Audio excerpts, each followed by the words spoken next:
simple pero matinding gayuma na mabilis umepekto para sa kanya. Hello mga guys, kumusta kayo? Panibagong araw, panibagong video na naman tayo. And sa araw na ito ay sana namang video ang aking tuturo sa inyo na simpleng gabay o simpleng pamamaraan na makakatulong sa atin. At bago ang lahat, gusto ko lang mag-disclaimer sa mga taong hindi naniniwala at hindi gusto ang mga kagaya nitong video.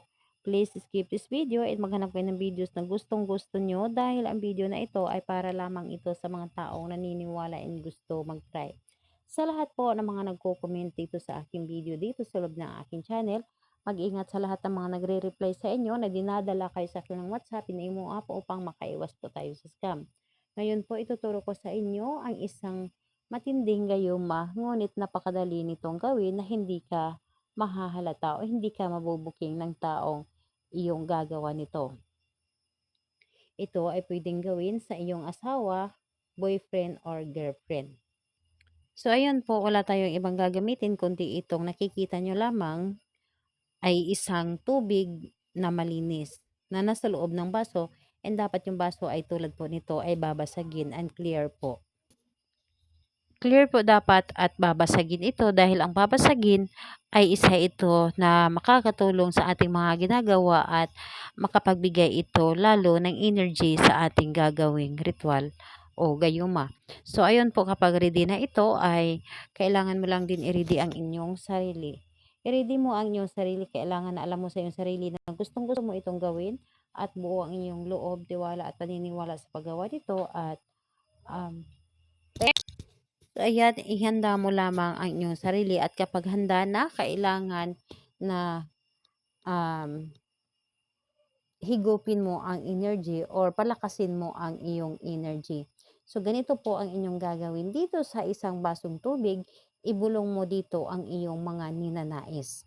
Ibulong mo dito sa pamamagitan nito, sambitin mo ang pangalan ng taong iyong gagawan, pangalan at apelyido sa pamamagitan nito.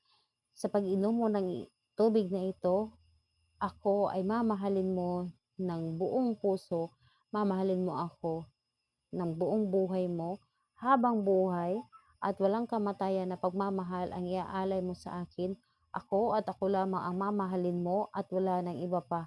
Anuman ang pagsubok, anuman ang darating sa atin, ako lamang ang mamahalin mo habang buhay. So, ibulong mo dito at hipan mo ito ng 3 beses. Hipan mo ang tubig na ito at saka mo ipapainom nito sa kanya. So, kahit anong oras pwede mo ito ipainom sa kanya as long na bibigyan mo siya ng tubig, bubulungan mo ito at maging matindi ang kanyang pagmamahal sa inyo. So, ayun po, hindi lamang sa tubig ito pwedeng gawin, pwede rin ito gawin sa juice, pwede rin ito gawin sa soft drinks, kung ano man ang gusto mo. So, ganyan ang gagawin mo kahit anong araw at oras pwede mo itong gawin sa kanya at upang yung pagmamahal niya ay buong-buo lamang para sa iyo. So, ayun po, ang binulungan ninyong tubig or binulungan ninyong juice or soft drinks, ito ay ipapainom ninyo kaagad sa kanya. At wag na wag kayong magpapahalata sa inyong gagawin. Ibulong mo lamang ito at magagayuma mo siya. Salamat po sa inyo. Bye bye everyone. God bless us all.